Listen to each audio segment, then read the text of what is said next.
나의 기도하는 것보다 나의 기도하는 것보다 더욱 응답하실 하나님, 나의 생각하는 것보다 더욱 이루시는 하나님, 우리 가운데 역사하신 능력대로 우리들의 간구함을 넘치도록 능히 하신 주님께 모든 영광과 존귀 찬양과 경배를 돌릴지어다.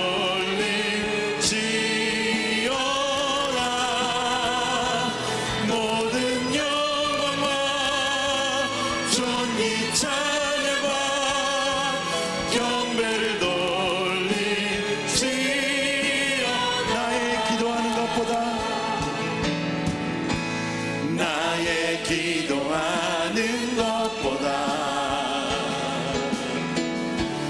더욱 응답하실 하나님, 나의 생각하는 것보다 더욱 이루시는 하나님, 우리 가운데 역사하신 능력대로 간구함을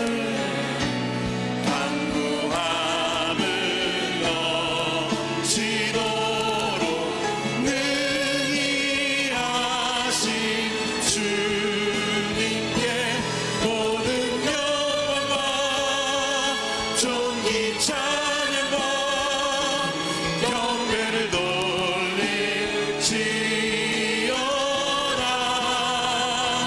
모든 영광과 존귀 찬양과 경배를 돌릴지. 주님 큰 영광 받으소서. 주님 큰 영광 받으소서. 홀로 찬양 받으소서. 모든 이름 위에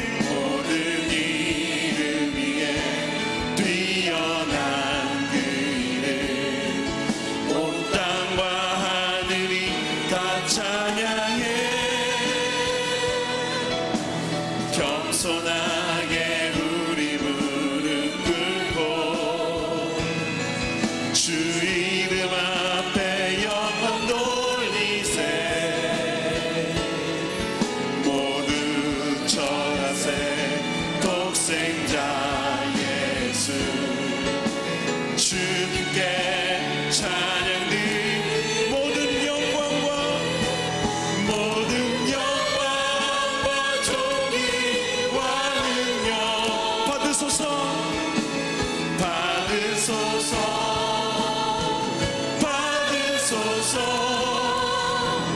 영광과 존귀와 능력 받으소서.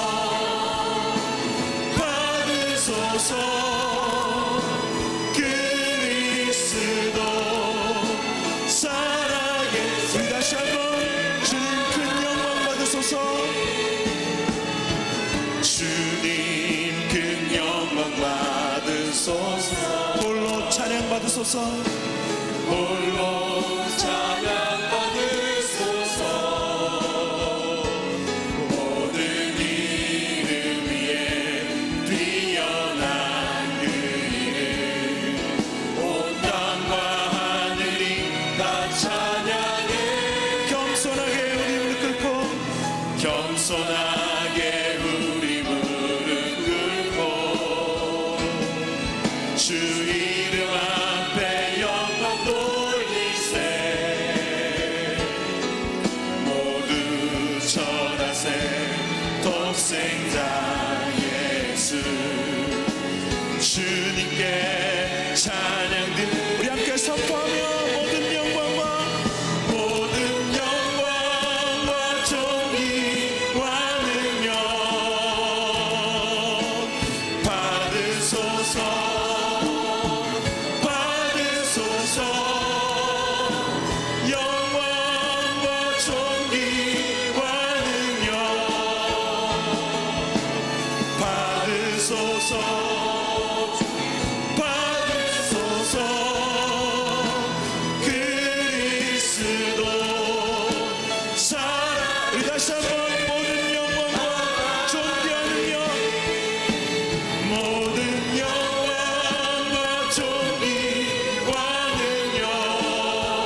함께 일어나셔서 기도 찬송 하나님께 올려드립니다.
기도하겠습니다.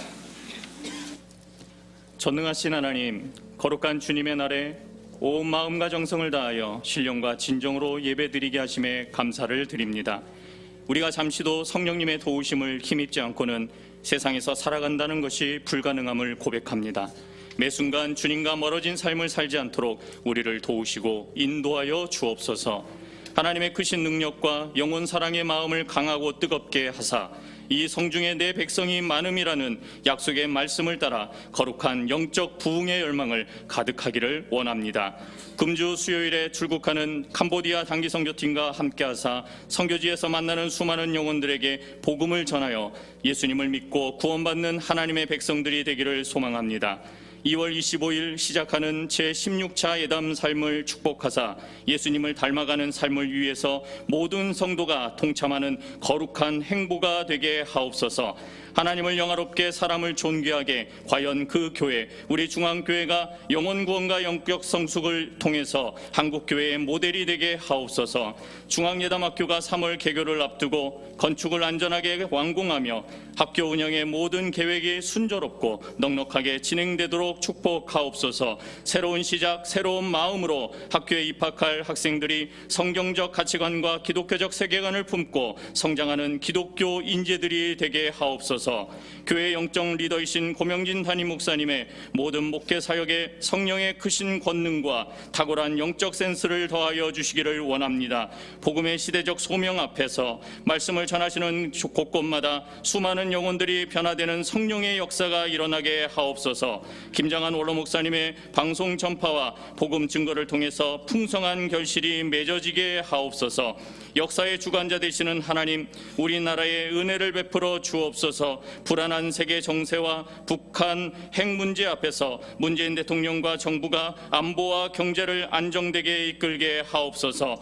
2월 9일 시작되는 평창 올림픽과 3월 패럴림픽, 장애인 올림픽의 성공적인 개최를 통해서 대한민국이 전 세계에 기억되는 굳건한 나라 되게 하여 주옵소서. 모든 예배 장소에서 함께하는 중앙의 모든 성도들이 전능하신 하나님께 거룩한 예배자들로 예배합니다. 하나님의 말씀을 선포하시는 담임 목사님의 은혜로운 메시지를 통해서 복음의 결단과 삶의 변화가 일어나게 하옵소서. 우리 주 예수님의 이름으로 기도합니다.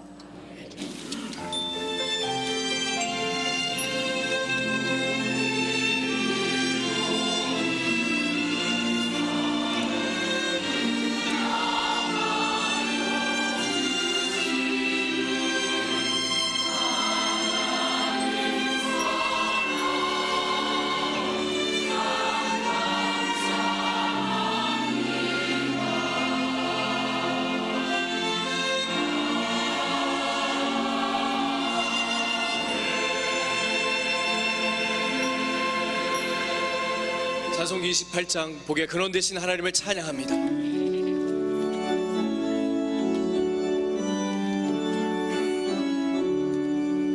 복의 근원 강림하사 찬송하게 하소서. 한량없이 자비하신 증량할 길 없도다. 천사들의 찬송가로 나를 가르치소서. 구속하신 그 사랑을 항상 찬송합니다. 주의 크신 고운바람 이때까지 왔으니 이와 같이 전국에도 이르기를 바라네. 하나님의 품을 떠나 죄에 빠진 우리를 예수 구원하시려고 보혈 흘려 주셨네.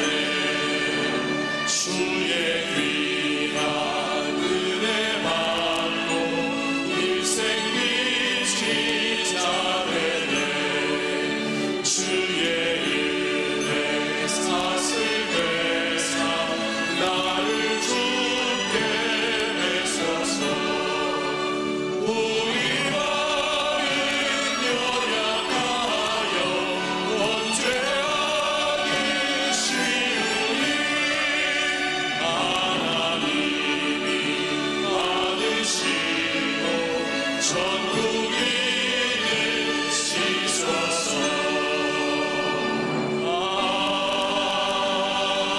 아멘.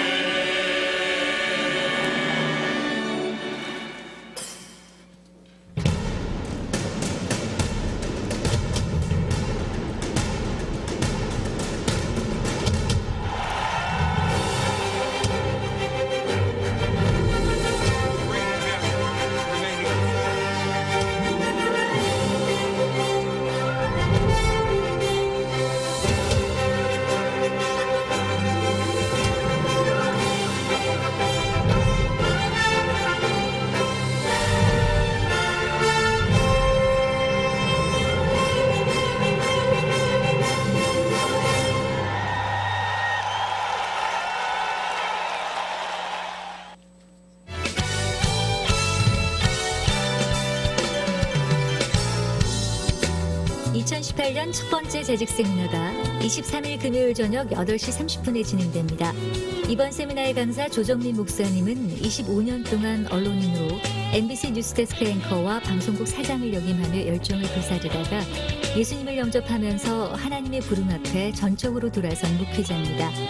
이번 세미나를 통해 예배에 대한 감격을 잃은 우리들에게 도전의 말씀을 전해주실 겁니다. 모든 중앙의 재직들이 참여해 성령 충만한 시간 되시기를 바랍니다.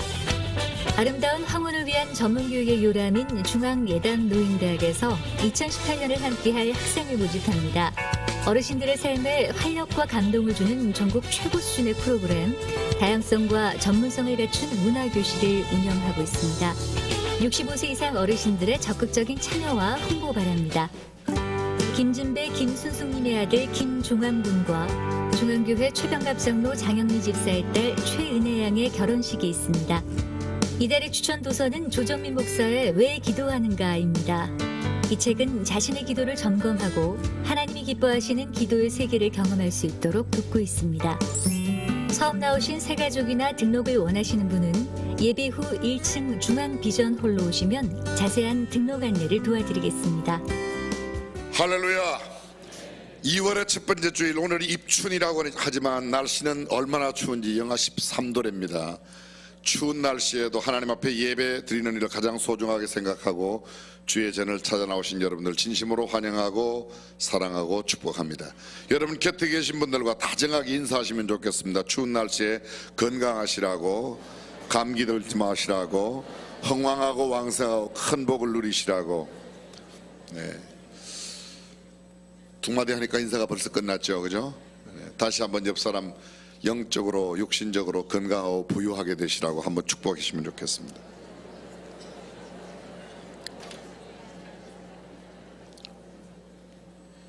평창올림픽이 눈앞에 다가왔습니다. 이번 올림픽이 복음의 확장의 기회가 될 수 있도록, 또 특별히 남북의 대화의 물꼬가 트이는데 좋은, 우리 대한민국 한반도 내에 좋은 영향력을 끼칠 수 있도록 기도해 주시기를 부탁드리겠습니다. 방금 여러분들이 영상 보신 대로 제16차 예담 삶이 2월 25일부터 7일간 진행됩니다.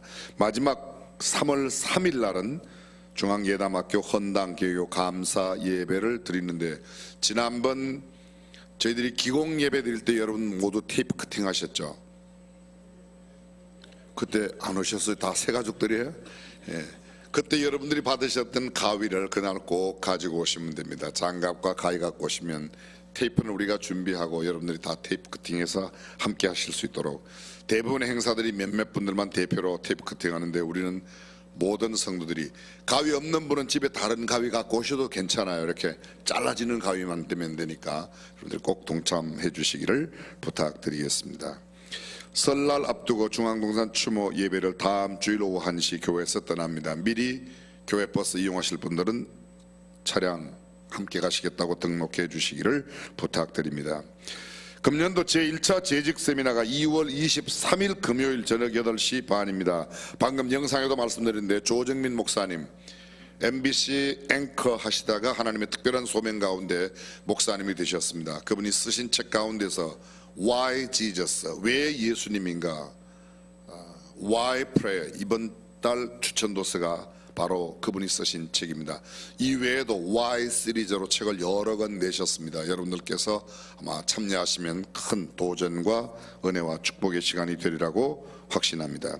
중앙예담학교 헌금자 명단 확보를 좀 확인을 요청을 드립니다. 다음 주에 저희들이 주보에 내보내겠습니다만, 지난번 영통뿐만 아니라 이번 광교 학교 건축에 남은 얼마라도 헌금하신 분, 모든 분은 드림월에다가 우리 비전 벽에다가 모두 새길 생각입니다. 여러분들께서 확인해 주시기를 부탁드리겠습니다. 다음 주 주보에 저희들이 삽제합니다. 헤브론아워 제25기 참가 모집이 있습니다. 주보 참고하시고 많은 분들 참여해 주시면 감사드리겠습니다. 지난 주간 상을 당한 여러 가정들 주보에 나와 있는데 하나님의 위로와 천국의 소망 가득하시기를 바랍니다. 주보 맨 위에 보면 언제나 이렇게 큰 글씨로 면 번호가 매겨져 있습니다. 3번 란을 보시면 교회 소식이 이렇게 돼 있고 밑에 바로 2018년 BK 장학생 모집 안내가 있습니다. 여러분들께서 주변에 있는 어려운 우리 학생들 꼭 신청할 수 있도록 해주시면 되겠습니다. 주보 맨 뒷면 보시면 제16차 예담3 그리고 중앙예담학교 헌당개교 감사 예배 안내가 있습니다. 꼭 참여해 주시기를 부탁드리겠습니다. 2월달 CBC 뉴스 센트럴 베프티스트 처치 우리 교회의 소식지인데 여러분도 읽으시고 또 주변에 함께 많이 홍보용, 전도용으로 써주시면 되겠습니다. 나머지 모든 소식 주보를 참고해 주시고 오늘 2부 예배에 처음 오셨거나 오랜만에 오신 분 이 시간 환영하는 시간입니다. 밝고 환한 표정으로 축복송하겠습니다.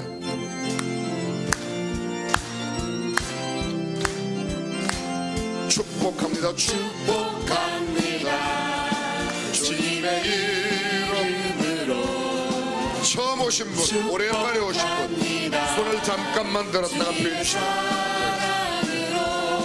2층에 영상 예배실 저 가운데 있습니다. 네. 주님의 기쁨과 주님의 사랑이 충만하게 넘치기를 축복합니다. God bless you, God bless you. 축복합니다. 주님의 사랑. 옆 사람 마음껏 축복하며 God bless you. God bless you, God bless you.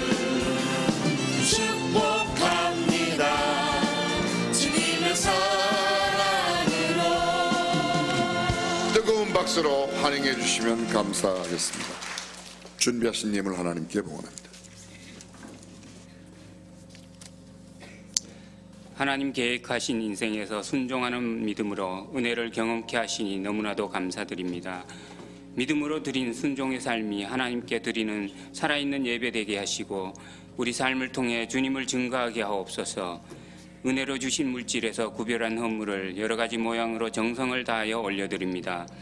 힘껏 드리는 마음과 정성을 칭찬해 주시고 은혜와 긍휼을 베풀어 주옵소서. 우리 삶을 하나님께 온전히 드려 땅끝까지 복음이 증거되게 하시고 찬바람 속에서도 아름답게 피워내는 꽃처럼 우리 믿음도 보배로운 꽃 피우게 하셔서 우리 모두가 주님만 높이는 삶을 살게 하옵소서. 우리 삶의 주인 되신 예수님 이름으로 기도드립니다. 아멘.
우리에게 주신 하나님의 말씀 마가복음 1장 35절에서 39절까지의 말씀을 함께 봉독하겠습니다. 새벽 5일여 미명에 예수께서 일어나 나가 한적한 곳으로 가사 거기서 기도하시더니 시몬과 및 그와 함께 있는 자들이 예수의 뒤를 따라가 만나서 가로되 모든 사람이 주를 찾나이다. 이르시되 우리가 다른 가까운 마을들로 가자. 거기서도 전도하리니 내가 이를 위하여 왔노라 하시고 이에 온 갈릴리에 다니시며 저희 여러 회당에서 전도하시고 또 귀신들을 내어 쫓으시더라. 아멘.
아주 높은 고층 아파트에 한 가정이 살고 있었습니다. 어느 날 부부 사이에 큰 싸움이 벌어졌습니다. 중학교에 다니는 아들, 함께 있기가 민망해서 자기 방으로 들어갔습니다. 아빠의 목소리, 엄마의 소리가 점점 커지기 시작합니다. 방 안에 있는데 불안하기 그지없습니다. 급기야 화를 이기지 못한 아빠가 주방에 가 가스를 틀고 라이터로 불을 붙였습니다. 펑 하는 소리와 함께 아파트 안 전체가 불길에 휩싸였습니다. 방 안에 가만히 숨을 죽이면서 보고 있던 아들, 그냥 있다가는 도저히 어찌할 것 같아서 무슨 일이 생길 것 같아 뛰쳐나갔습니다. 그런데 거센 불길이 온통 거실 안에 꽉 차 있어 어쩔 수 없이 응급결에 창문을 열고 옆으로 뛰어내렸습니다. 순간에 벌어진 일이라 누구도 막을 길이 없었습니다. 어머니 아들의 이름을 부르며 뒤따라 뛰어내렸습니다. 홧김에 불을 질렀지만 아빠도 어쩔 수 없이 또 뛰어내렸습니다. 근데 그 높은 아파트에서 뛰어내리는데 한 사람도 조금도 다치지 않고 다 무사히 안착했더랍니다. 너무 신기하고 이상해서 찾아가서 살펴보았더니 그 원인이 정확하게 나왔습니다. 첫째, 아버지는 제비족이어서 살짝 제비처럼 날아앉았고, 둘째, 어머니는 날라리라서 살짝 날아서 앉았고, 셋째, 아들 녀석은 비행 청소년이라 비행기를 타듯이 내려 앉았다는 이야기입니다. 오늘날 현대인들의 가정을 꼬집는 이야기인데, 사랑하는 성도 여러분, 여러분의 가정은 어떻습니까? 우리의 가정은 안녕하십니까? 우리 아빠는, 우리 엄마는, 나는, 내 자녀는 어떻습니까? 프랑스의 유명한 모파상이 쓴 소설 가운데 짧은 단편 목걸이, 아마 많은 분들이 읽으셨으리라고 생각이 되어집니다. 여주인공 마틸드는 젊고 매력 있는 여인이었습니다. 그는 호화로운 삶을 꿈꿔왔지만 현실은 그렇지를 못했습니다. 요새 우리나라로 말하면 교육부, 문부성의 하급 관리와 결혼했습니다. 마틸드는 채워지지 않는 욕구 때문에 늘 불만스러웠습니다. 그러던 어느 날 남편이 장관이 초청하는 부부 초청 만찬의 자리에 초대를 받았는데 마틸드는 전혀 기뻐지가 않았습니다. 왜냐하면 변변하게 입고 갈 만한 옷이 없었기 때문이었습니다. 투덜거리는 그 아내가 남편 앞에서 이야기를 하니까 남편이 자기가 그동안 모아두었던 걸 달달 다 모아서 400프랑짜리 멋지고 거대한 옷을 한 벌 샀습니다. 마틸드는 옷은 마음에 드는데 그냥 갈 수가 없습니다. 자기에게 달 수 있는 장신구가 하나도 없었기 때문에 국리 끝에 부자 친구를 찾아갔습니다. 잔 포레스트라고 하는 친구를 찾아가서 아주 좋은 목걸이를 하나 보게 됩니다. 까만 비단포에 쌓여있는 다이아몬드 목걸이를 보는 순간 그것을 차고 가면 될 것 같아서 친구에게 이야기하였더니 그 친구가 선뜻 빌려주었습니다. 그날 저녁 파티에서 마틸드는 단연 최고의 인기를 얻었습니다. 황홀했던 순간도 잠시 지나갔습니다. 새벽 4시쯤 되어 모든 파티를 마치고 집으로 돌아왔습니다. 다시 한번 거울 앞에서 자신의 모습을 비춰보는데 깜짝 놀랐습니다. 목걸이가 없어진 겁니다. 이 목걸이가 어디에 떨어졌을까? 남편과 함께 목걸이를 아무리 찾았지만 전혀 찾을 수가 없었습니다. 얼마나 불안한 가운데 시간을 보내고 있다가 할 수 없이 보석상에 찾아가서 가장 비슷한 다이아몬드 목걸이를 보았더니 얼마나 비싼지 36,000프랑이나 하는 겁니다. 약간 놀라는 신용을 해주십시오. 36,000프랑. 남편 자기 아버지로부터 물려받은 재산을 싹 다 정리하였더니 18,000프랑이에요. 절반밖에 되지 않습니다. 36,000.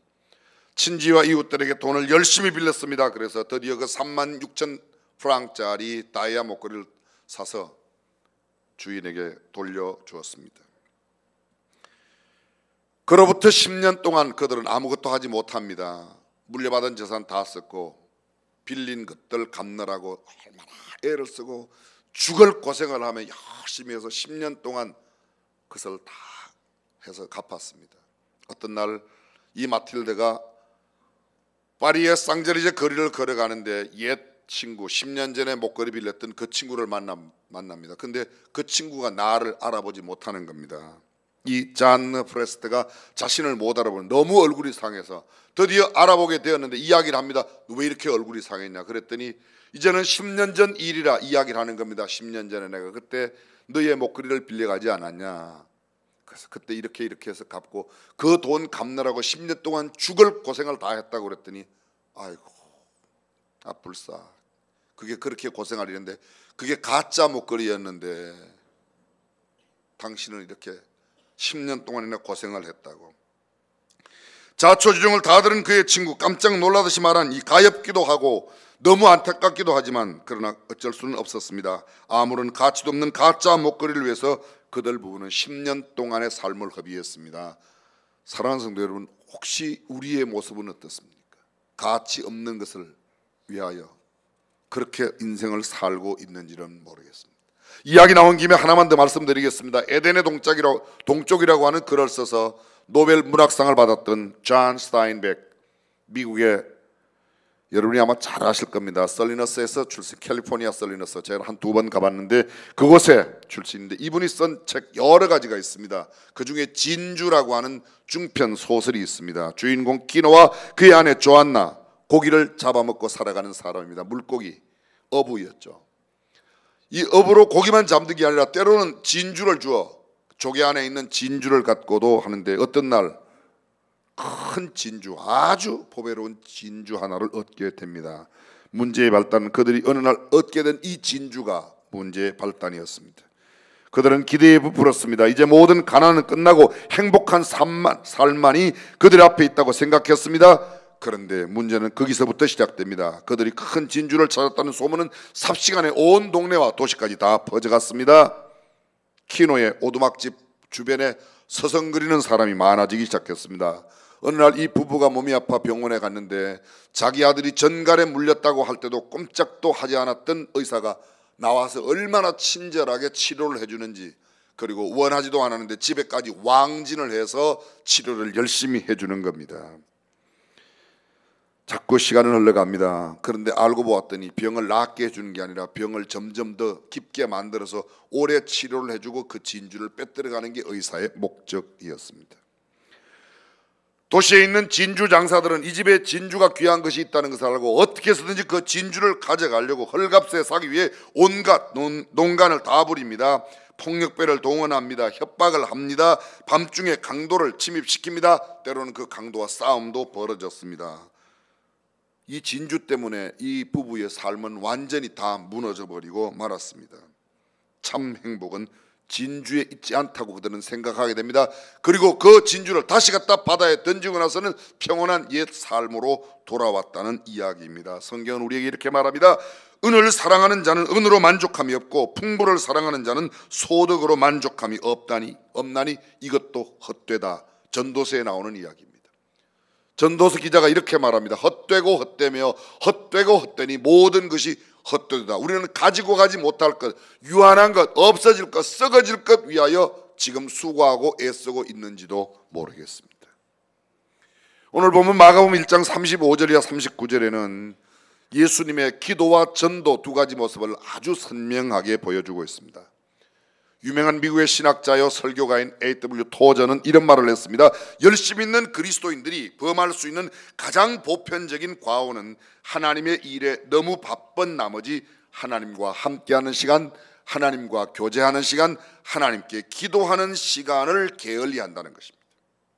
열심히 찬양을 하고 열심히 주일학교 교사로 봉사하고 교회 일을 열심히 섬기고 소그룹 활동을 하는데 정작 중요한 하나님과의 교제인 기도하는 시간을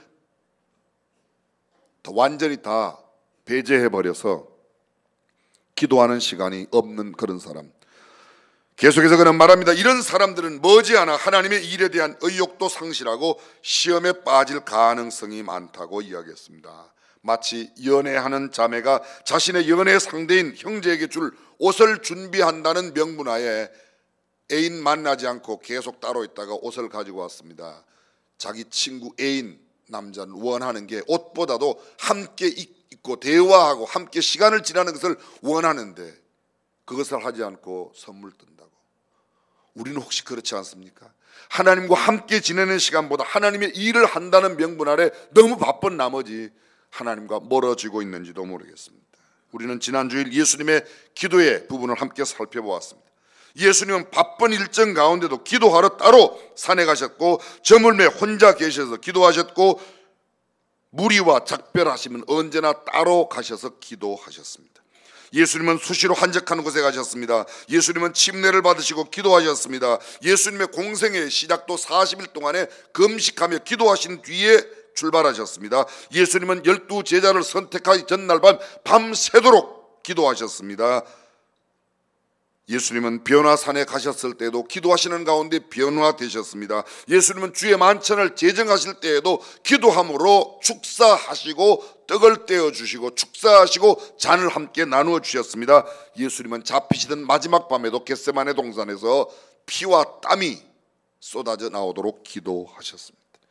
특히 오늘 본문 마가복음 1장 35절 예수님의 새벽 기도를 우리에게 자세하게 보여주고 있습니다. 35절을 다시 한번 보십시오. 새벽 오이려 미명에 예수께서 일어나 나아가 한적한 곳으로 가서 거기서 기도하시더니 시몬과 및 그와 함께 있던 자들이 예수의 뒤를 따라가 만나서 가로되 모든 사람이 주를 찾나이다. 이러시되 우리가 다른 가까운 마을들로 가자.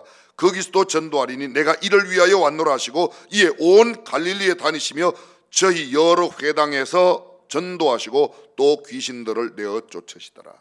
여기 보십시오.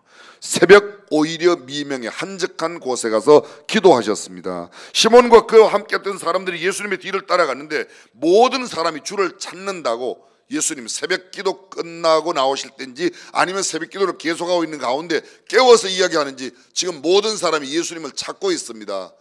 그러면 예수님의 반응 어떠해야 할까요? 누가 나를 찾아가서 내가 만날까? 그런데 성경은 이렇게 되어 있습니다. 우리가 다른 가까운 마을들로 가자. 거기서 전도해야 된다. 나는 전도를 위하여 왔다고 말씀하십니다.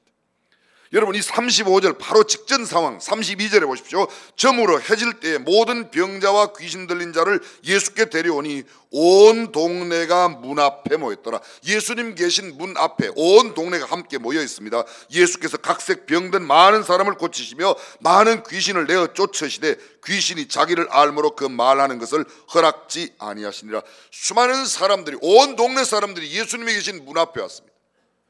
그 다음날 예수님께서 새벽에 일찍 기도하시는데 시몬과 그 제자들이 와서 예수님께 말합니다. 많은 사람들이 지금 예수님을 찾고 있습니다. 근데 예수님은 찾고 있는 그들을 뒤로 하고 노라고 이야기하고 이웃 다른 마을들로 가서 전도하셨다고 말합니다. 여기 주의 깊게 보아야 할 두 구절이 있습니다. 모든 사람이 주를 찾나이다. 온 동네가 문 앞에 모였다고 이야기합니다. 그러나 예수님은 그들을 상대하지 않고 기도하러 가셨습니다.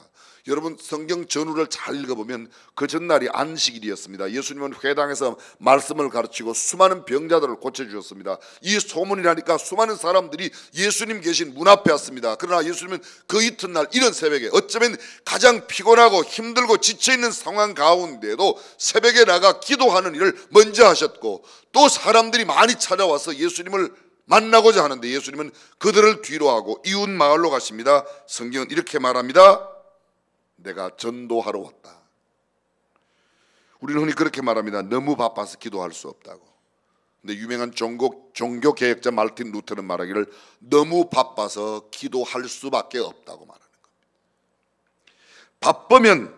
바쁜 일을 뒤로 하고 기도할 때 쉼과 안식을 얻을 수 있습니다. 영적인 재충전을 얻을 수 있습니다. 바쁜 일들에 대한 우선순위가 주님 앞에서 찾을 수가 있는데 우리가 바쁜 일에만 가보면 모든 순서가 무너져 버립니다. 지쳐버립니다. 이내 더 이상 신앙생활을 건강하게 하기 어려운 상황이 되어버리고 맙니다.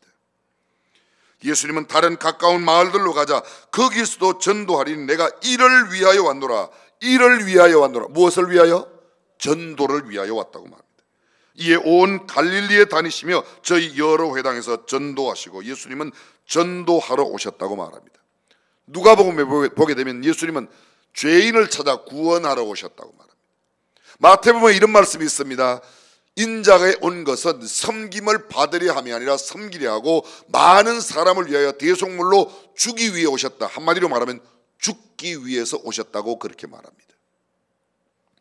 예수님은 전도하러 오셨습니다. 십자가에 죽기 위해 오셨습니다. 섬기기 위해 오셨습니다. 오늘 본문은 전도하기 위해 오셨다고 말합니다. 어떤 신학자가 말했습니다. 말씀은 양식이요 기도는 호흡이요 전도는 운동이라고 말했습니다. 말씀을 많이 먹고 호흡은 하는데 기도는 하는데 운동하지 않으면 비만에 걸려서 정상적인 기능을 잘 하지 못한다는 겁니다. 말씀의 양식을 열심히 먹고 기도의 호흡을 멈추지 않고 그리고 운동을 열심히 하면 건강한 그리스도인으로서의 삶을 살아갈 수 있습니다. 신앙생활의 궁극적인 목표는 예수님을 닮아가는 것입니다. 예수님은 바쁠수록 기도하셨고 수많은 사람들이 몰려옴에도 전도하기 위하여 다른 곳으로 가셨습니다. 그렇다면 우리도 예수님을 닮는 삶을 원한다면 바쁠수록 기도해야 하고 사람들의 인기가 좋을수록 나는 따로 또 다른 곳에 가 복음을 전해야 될 줄로 믿습니다.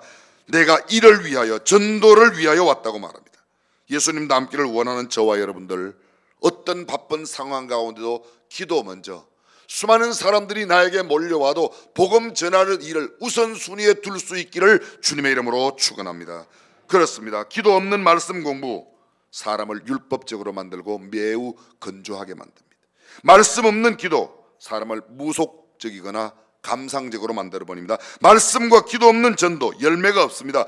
철학을 심으면 학문을 거둡니다. 기도를 심으면 능력을 받습니다. 물질을 심으면 부유하게 됩니다. 찬양을 심으면 기쁨과 즐거움이 있습니다. 복음을 심으면 영혼을 얻는다고 말합니다. 사랑하는 성도 여러분, 우리가 우리 주변에 아직도 복음을 알지 못하는 사람들에게 복음을 나누어 그들의 영혼을 구원하는 놀라운 역사를 일으키시기를 주님의 이름으로 축원합니다. 어떤 남자 무당이 있었습니다. 그는 점을 쳐서 큰 돈을 벌어 부자가 되었습니다. 그 돈으로 상당한 세도를 누리게 되었습니다.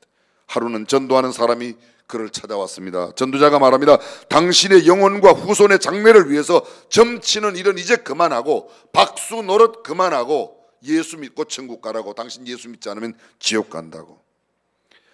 마구 호통치듯이 그에게 이야기하고 전도지 한 장을 이 박수, 남자 무당이죠, 박수 주머니에다가 쑤셔 넣었습니다. 남자 무당은 어쩐지 마음의 고통이 심해져 몸져 눕고 말았습니다. 사경을 헤매며 생각합니다. 돈은 많이 벌었는데 내가 지옥에 가면 어떡하나, 자식들이 망한다고 그러는데 그런 일이 생기면 어떡하지 고민하고 번민하기 시작했습니다. 그러다가 자기 주머니에 쑤셔 넣어준 전도지를 꺼내서 읽다가 예수를 믿겠다고 생각했습니다. 가까운 교회에 나갔습니다. 열심히 교회에 나가고 드디어 예수 그리스도를 구주와 주님으로 영접했습니다. 남자 무당은 회개하고 주님을 영접하여 하나님의 자녀가 된 뒤에 그의 전 재산을 다 정리해서 교회를 짓고 훌륭한 교인이 되었습니다. 그분이 바로 연세대학교 총장, 초대 문교부 장관을 지냈던 백낙준 박사의 아버님 되시는 백영순 씨였습니다. 그의 외심으로 후손이 큰 복을 받았습니다. 아마 백낙준 박사를 모르는 분이 안 계실 겁니다. 그분은 명문사학 연세대학교의 총장을 지내셨고 초대 문교부 교육부 장관을 지내셨고 굉장히 많은 업적을 남겨주셨습니다. 한 사람이 예수님을 믿게 되면 자신의 삶만 행복하게 되는 것이 아니라 그 가족과 그 가문과 그 후손이 큰 복을 받는 줄로 믿습니다. 이것이 하나님의 은총입니다. 전도는 한 사람의 복으로 끝나지 않고 그것이 근원이 되어 놀라운 역사를 일으킵니다. 예수님께서는 우리에게 큰 명령, 위대한 명령과 위대한 사명을 주셨습니다. Great Commandment, 위대한 계명은 너희가 먼저 하나님을 사랑하고 이웃을 내 몸과 같이 사랑하라. 예수님 요한복음 13장에 말씀하십니다. 새 계명을 너희에게 주노니 서로 사랑하라. 너희가 서로 사랑하면 모든 사람이 너희가 내 제자인 줄 알리라. 이 말씀 깊이 새길 필요가 있습니다. 너희가 서로 사랑하면 모든 사람이 너희가 내 제자인, 너희가 금식하면, 너희가 헌금 많이 하면, 너희가 예배당 세우면 사람들이 너희가 내 제자인 줄 알아. 성경은 그렇게 말하지 않습니다. 너희가 서로 사랑하면. 그래서 사랑은 위대한 계명입니다. 마지막 하나님께서 예수 그리스도께서 이 땅을 떠나실 때 남겨주신 위대한 사명, Great Commission, 위대한 계명, Great Commandment, 위대한 사명, Great Commission 무엇입니까? 아버지께서 하늘과 땅의 모든 권세를 내게 주셨으니 그러므로 너희는 가서 모든 족속으로 제자를 삼아 아버지와 아들과 성령의 이름으로 침례를 주고 내가 너희에게 분부한 모든 것을 가르쳐 지키게 하라. 이것이 바로 위대한 사명입니다. 모든 사람이 반드시 지켜야 할 위대한 계명, 사랑입니다. 모든 사람이 반드시 지켜야 할 위대한 사명, 그것은 바로 복음 전도입니다. 마가복음 16장 15절에 예수님 말씀하세요. 너희는 온 천하에 다니며 만민에게 복음을 전파하라. 사랑하는 성도들, 우리가 발 닿는 곳, 우리의 손길이 닿는 곳, 우리가 만나는 모든 사람에게 복음을 전하는 일이 우리에게 맡겨주신 귀한 사명인 줄로 믿습니다. 하나님은 말씀하세요. 전도에 미련한 것으로 영혼을 구원하십니다. 전도는 미련하게 보입니다. 그러나 미련하게 보이는 그 전도가 영혼을 구원하는 놀라운 열매를 가져오게 되어 있습니다. 생명보다 더 귀중한 것은 없다는 사실을 누구라도 잘 압니다. 우리가 다른 사람에게 줄 수 있는 가장 큰 축복이, 가장 큰 선물이 무엇인가? 새 생명을 주는 겁니다. 온 천하를 사람이 얻고, 사람이 온 천하를 얻고도 목숨을 잃으면 무엇이 유익한가? 다른 말로 말하면 한 사람의 목숨이 온 천하보다 귀합니다. 다르게 말합니다. 한 사람의 생명이 온 천하보다 크다는 겁니다. 여러분 보십시오. 사람은 한 사람이 천하보다 크기 때문에 천하를 사람이 다 가져도 만족함이 없습니다. 한 달에 10만 원 받을 때는 20만 원 받으면 행복하다고 생각할 겁니다. 20만 원 받을 때는 한 50만 원, 50만 원 받을 때는 100만 원, 100만 원 받을 때는 한 1000만 원 정도, 한 달에 1000만 원 받아보세요. 1억 가진 사람, 1억 받아보세요. 한 100억, 한 달에 한 100억씩 벌면 만족할까요? 택도 없는 소리지마다 속는 거야. 짧더라. 한 달에 다 벌어보세요. 30대 재벌 안에 들어가면 10대 재벌 안에 들어가고 싶고, 10대 재벌 안에 들어가면 첫 번째 하고 싶고, 첫 번째 되고 나면 세계에서 제일 부자 되고, 세계에서 제일 부자 되면 만족할까? 절대로 만족할 수 없습니다. 인간은 만족하지 못하는 겁니다. 왜냐하면 한 사람이 세상보다 크기 때문에 그렇습니다. 절대 속지 말고 있는 바를, 가진 바를 족한 줄로 여기고 감사하며 사는 사람이 참 행복의 사람인 줄로 믿습니다. 천하보다 귀한 생명, 따라서 이 생명이 구원받게 하는 것보다 더 큰 일은 없습니다. 중국의 기독교 지도자 가운데 리라는 분이 계십니다. 목사님인데요, 이분이 미국에서 말씀을 전했습니다. 그런데 말씀을 들었던 한 학생이 물었습니다. 중국에는 이미 유교가 있는데, 공자를 섬기는 유교가 있는데 왜 기독교를 믿어야 되는가? 이 사람이 세 가지 이유를 들었습니다. 첫 번째, 공자는 선생이었으나 예수 그리스도는 구세주입니다. 중국은 선생을 필요로 하는 것이 아니라 구세주를 필요로 합니다. 두 번째, 공자는 죽었습니다. 그리스도는 죽음에서 살아나셨습니다. 중국은 무덤 속에 공자보다 부활하신 예수 그리스도가 필요합니다. 세 번째, 공자는 어느 날 예수 그리스도 앞에 서게 될 것입니다. 그리스도의 심판을 받게 될 것입니다. 중국은 그리스도를 심판자로 만나기 전에 구세주로 만나야 합니다. 이건 중국뿐만 아니라 모든 세상의 사람들이 예수님을 구세주로 만나면 심판자 앞에 서는 것이 아니라 보상을 주시는, 상급을 주시는 분 앞에 서게 되고, 예수님을 구세주로 만나지 못한 사람은 심판을 받게 되어 영원한 지옥의 형벌을 면할 수 없다는 겁니다. 사랑하는 성도 여러분, 우리 가운데 그 어떤 누구도 예수님을 주님으로 만나지 못하는 사람이 있어 심판대 앞에 서지 않고 모두가 예수 그리스도를 구주로 만나 상급을 누리시는 저와 여러분이 되시기를 주님의 이름으로 축원합니다. 하나님이 세상을 이처럼 사랑하사 독생자를 주셨으니 이는 누구든지 저를 믿는 자마다 멸망치 않고 영생을 얻게 하려 하심이라고 성경은 선포하고 있습니다. 세계 제2차 대전이 끝났을 때 독일 교회 대표적인 지도자 마르틴 니멜르라는 목사가 발표를 한 책임, 2차 대전 책임 백서라고 하는 글이 있습니다. 히틀러 정권에 항거하다가 8년 동안 옥고를 치루었던 니멜르 목사, 그의 백서를 통하여 2차 세계대전의 발발에 대하여 히틀러를 비방하기보다는 독일 교회와 독일 그리스도인들에게 주로 책임을 물었습니다. 그가 히틀러를 노골적으로 비난하지 않는 것에 대해 대부분의 사람들은 납득할 수 없다는 입장이었지만, 많은 사람이 이에 대해 항의를 하였을 때 니멜르 목사는 자신의 경험을 이야기합니다. 간증삼아 이야기한 그의 이야기를 들어보십시오. 자기는 최근에 7차례나 똑같은 꿈을 꾸었답니다.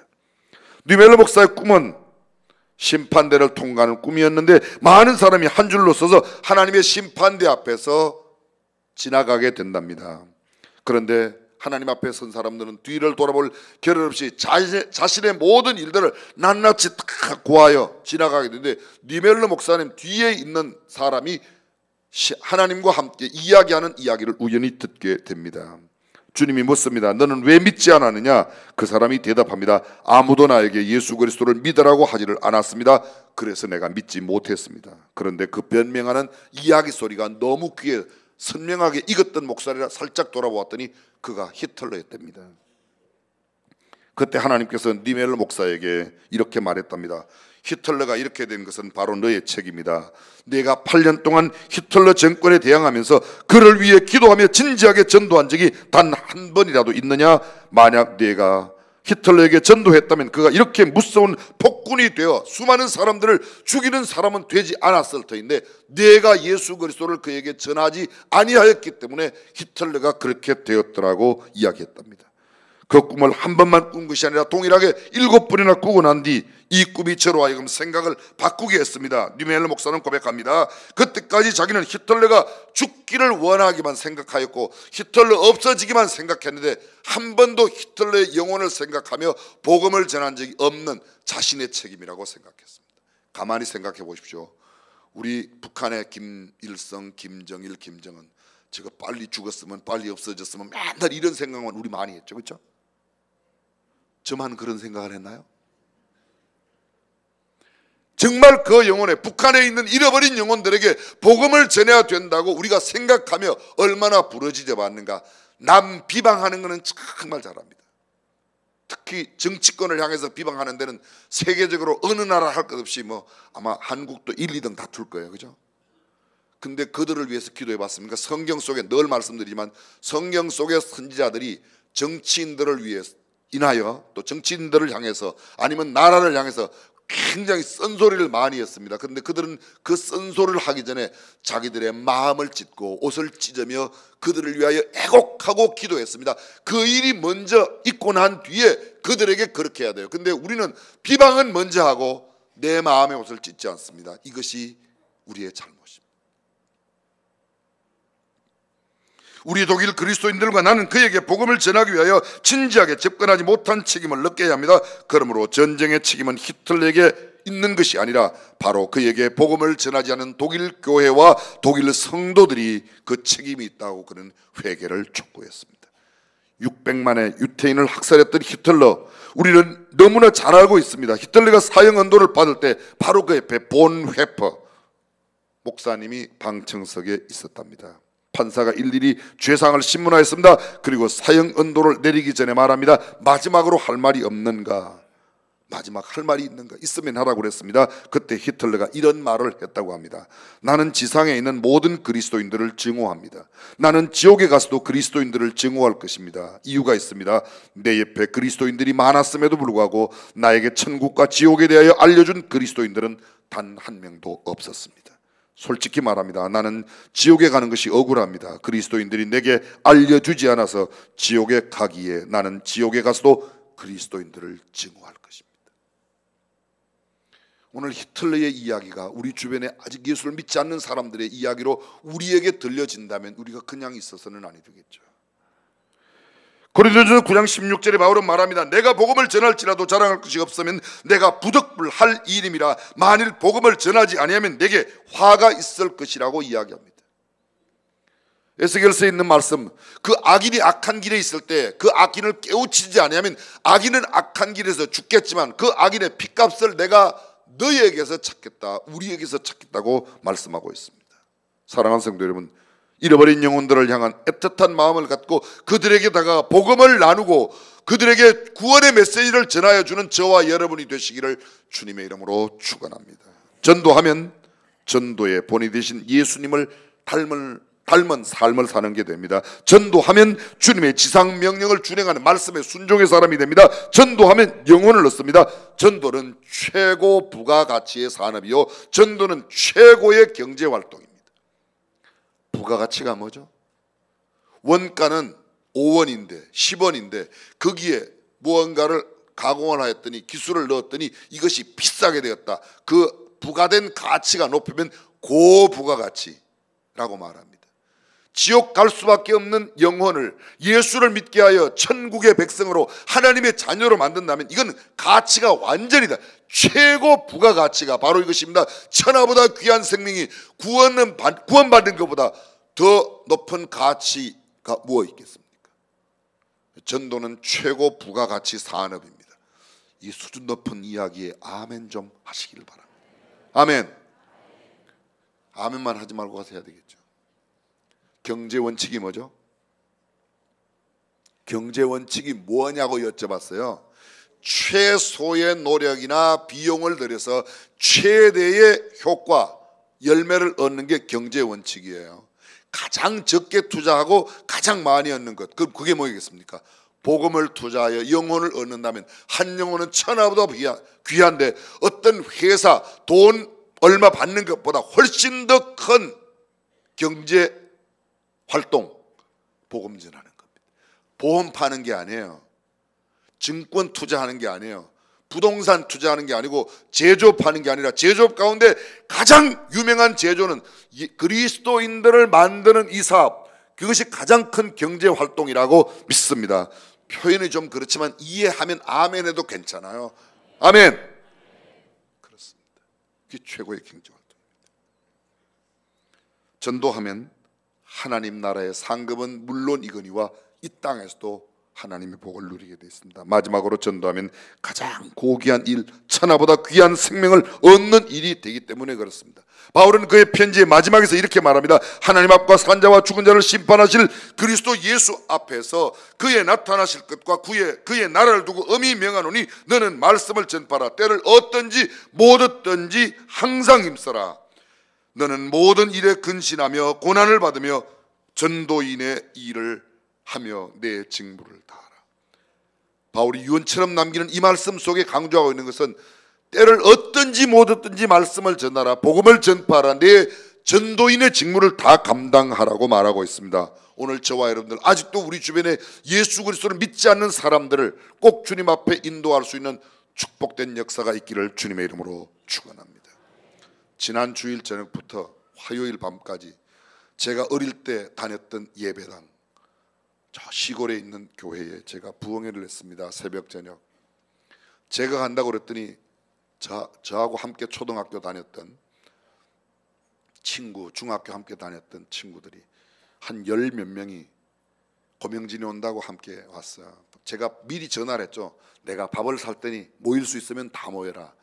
고향 친구들이 보니까 한 40명 되는데 그중에 14명이 모였어요.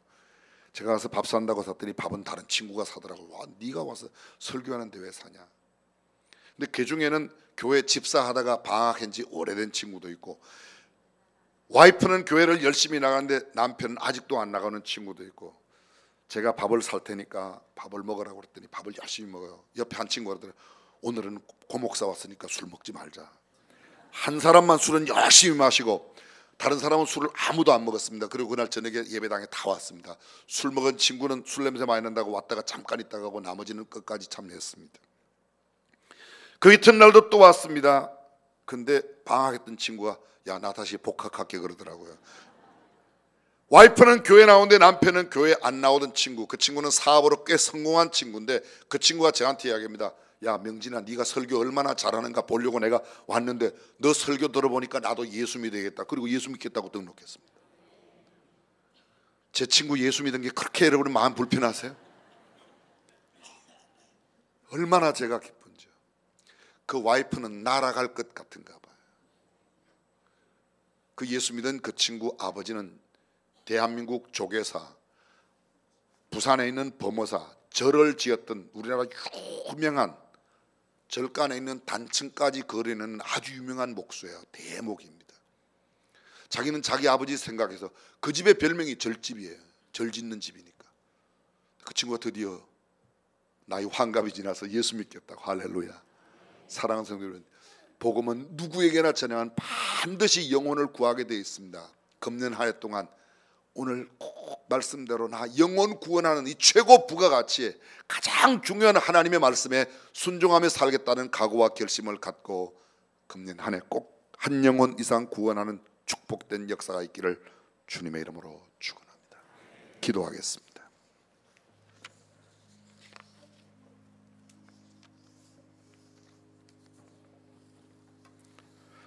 전능하신 우리 하나님, 무엇보다 시급한 일, 무엇보다 중요한 일, 가장 가치 있는 일, 주님의 마지막 지상 명령이요, 우리에게 허락하신 대사명 잘 감당하여 잃어버린 영혼 주님 앞에 인도하는 우리가 되게 하여 주옵소서.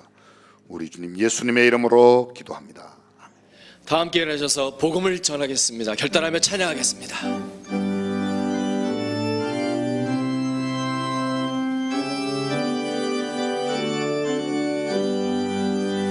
온 세상 위하여 나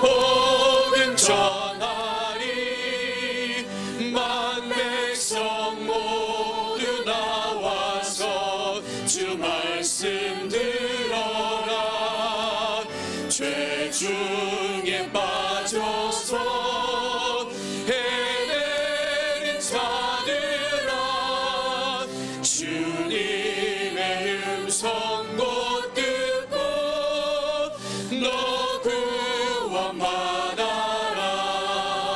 전하고 기도해 매일 증인 되리라.